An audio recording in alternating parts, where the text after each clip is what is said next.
इस कुरान को सुन करके डाकू लोग ईमान ले आते थे। फुज़ैल इब्न अयाज़ नाम का एक डाकू, जिसका काम लोगों के मकान की छतों पे जाकर के छापा मारना और डाका डालना है। फुज़ैल इब्न अयाज़ डाका डालने के लिए एक मकान की छत पे कूदता है। रात का सन्नाटा है, रात का टाइम है। फुज़ैल इब्न अयाज़ डाका डालने गया है, चोरी करने गया है, माल हड़पने गया है। और रात के सन्नाटे में कोई अल्लाह का बंदा कुरान की तिलावत कर रहा था और कुरान की आयत फुज़ैल इब्न अयाज़ के कानों में पड़ जाती है। अलम यानि लिल्लज़ीना आमनू अन तख़शा क़ुलूबुहुम लिज़िक्रिल्लाह, क्या ईमान वालों के लिए अभी वो समय नहीं आया, वो टाइम नहीं आया, वो वक्त नहीं आया जब ईमान वालों के दिल अल्लाह का कलाम सुन करके पिघल जाए। जब ये आयत सुनी फुज़ैल इब्न अयाज़ ने, फौरन उसके दिल पर असर हुआ। डाकू है, चोर है, डाका डाल के अपना खर्चा चलाता है। कुरान की आयत सुनी, डायरेक्ट दिल पर असर हुआ। उसने कहा नहीं है अल्लाह, टाइम आ चुका है, टाइम आ चुका है अल्लाह, मैं तौबा करता हूं तेरी बारगाह में, आज के बाद चोरी नहीं करूंगा, आज के बाद डाका नहीं डालूंगा। और चश्मे फलक ने वो मंजर भी देखा। फुज़ैल इब्न अयाज़ ने इतनी सच्ची तौबा की, कल तक जो डाका डाला करता था, जो चोरी किया करता था, जो दूसरों की बहू बेटियों को गलत नजर से देखा करता था, आज अल्लाह का इतना नेक बंदा हो गया कि दिन रात 24 घंटे वो खाने काबा के पास रहने लगा, अल्लाह के घर में रहने लगा। इतना बड़ा आबिद, इतना बड़ा जाहिद बन गया, इतना बड़ा इबादत गुजार बन गया। कुरान तो वही है मेरे भाई, दिल बदल गए हमारे, नीयतें बदल गई हमारी। कुरान के अंदर जो असर 1400 साल पहले था वो असर आज भी है। शर्त यह है कि हम अपने दिल को थोड़ा सॉफ्ट करें और कुरान को पढ़ने की कोशिश करें। सहाबे किराम ने इस कुरान को हासिल करने के लिए बड़ी कुर्बानी दी थी। एक सहाबी है जिनका नाम उमर बिन सलमा है। बुखारी की रिवायत आपको पढ़ के सुना रहा हूं। उमर बिन सलमा कहते हैं कि मैं ऐसे जगह रहता था, ऐसी लोकेशन पे रहता था कि जब अरब में कोई काफिला आता था, मक्के में कोई काफिला आता था, तो हमारे गांव के पास से, हमारे टाउन के पास से गुजरता था। रास्ते में मिड रास्ते में हमारा गांव पड़ता था, कस्बा पड़ता था। हजरत उमर बिन सलमा कहते हैं हमें मालूम हुआ कि मक्के में एक रसूल आए। हमने उस रसूल के बारे में लोगों से डिटेल पूछी, लोगों ने डिटेल बताई।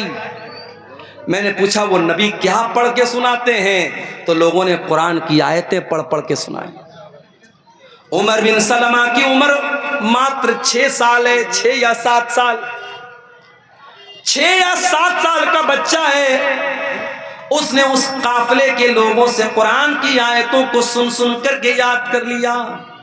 अच्छा, ये भी अल्लाह की बड़ी अजीब कुदरत है। दुनिया की कोई और किताब 5-6 साल का बच्चा याद नहीं कर पाता है। आपके बिहार के शेरशाबादी इलाके का रहने वाला बच्चा है, उसकी लैंग्वेज बंगला है, उसकी जबान हिंदी उर्दू है, वो तो जानता भी नहीं अरबी जबान। वो मदरसे में आता है, मौलवी साहब उसे नूरानी कायदा पढ़ाते हैं, नाजरा कुरान पढ़ाते हैं, हिफ्ज कराते हैं। कुछ बच्चे 6 महीने में, कुछ 1 साल में, कुछ 1.5 साल में, कुछ 2 साल में कुरान याद कर लेते हैं।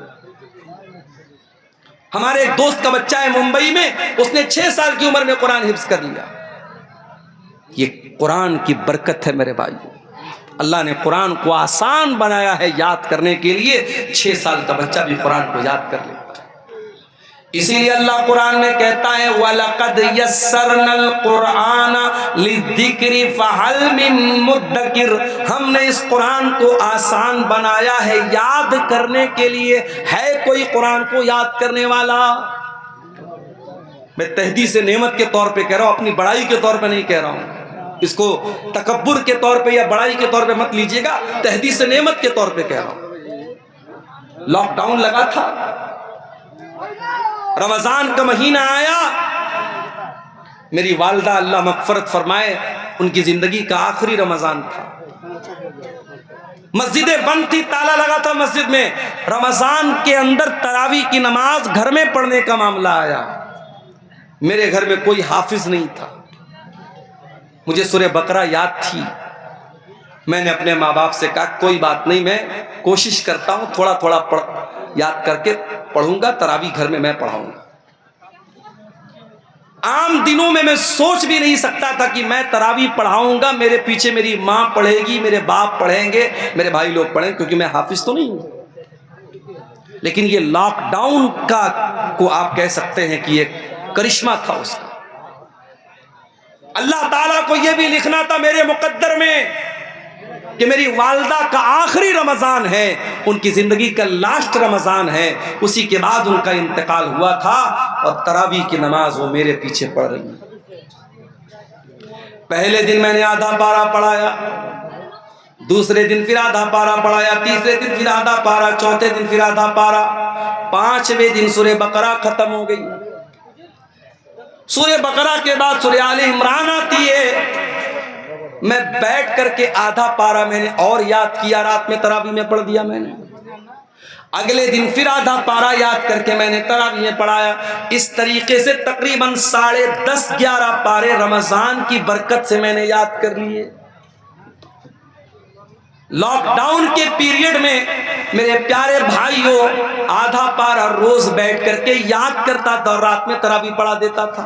ये कोई बड़ाई के तौर पे नहीं कह रहा हूं, ये कुरान का कमाल है, ये कुरान का एजाज है। अल्लाह कहता है वलक़द यस्सरनल कुरान लिज़िक्रि फ़हल मिन मुद्दकिर। ओ लोगों, हमने कुरान को आसान बनाया है याद करने के लिए, क्या है कोई कुरान को याद करने वाला? हजरत उमर बिन सलमा कहते हैं मैं 6 साल का बच्चा था और कुरान को पढ़ पढ़ कर सुन करके मैंने याद कर। उसके बाद जब मक्का फतह हो गया और मेरे कबीले के लोग अल्लाह के रसूल के पास पहुंचे और इस्लाम कबूल कर लिया, तो अल्लाह के नबी ने कहा कि जाओ तुम अपने गांव में जाकर के मस्जिद बनाओ और नमाज कायम करो, और जो तुम में कुरान सबसे ज्यादा पढ़ने वाला है और कुरान सबसे ज्यादा याद जिसको है वही तुमको नमाज पढ़ाएगा। जब मेरे गांव के लोग आए तो सबसे ज्यादा कुरान मुझको याद था, और इसीलिए इमाम बुखारी रहमतुल्लाह अलैह इस हदीस को सही बुखारी में जब लाए हैं तो चैप्टर क्या कायम किया है, बाबु इमामतिस सबी, कि अगर बच्चा भी कुरान का हाफिज है, कुरान अच्छा पढ़ रहा है और बच्चा समझदार है, सही तरीके से नमाज पढ़ रहा है, तो बच्चे को भी इमाम बना सकते हैं। बच्चे को इमाम बनाने में कोई हरज की बात नहीं।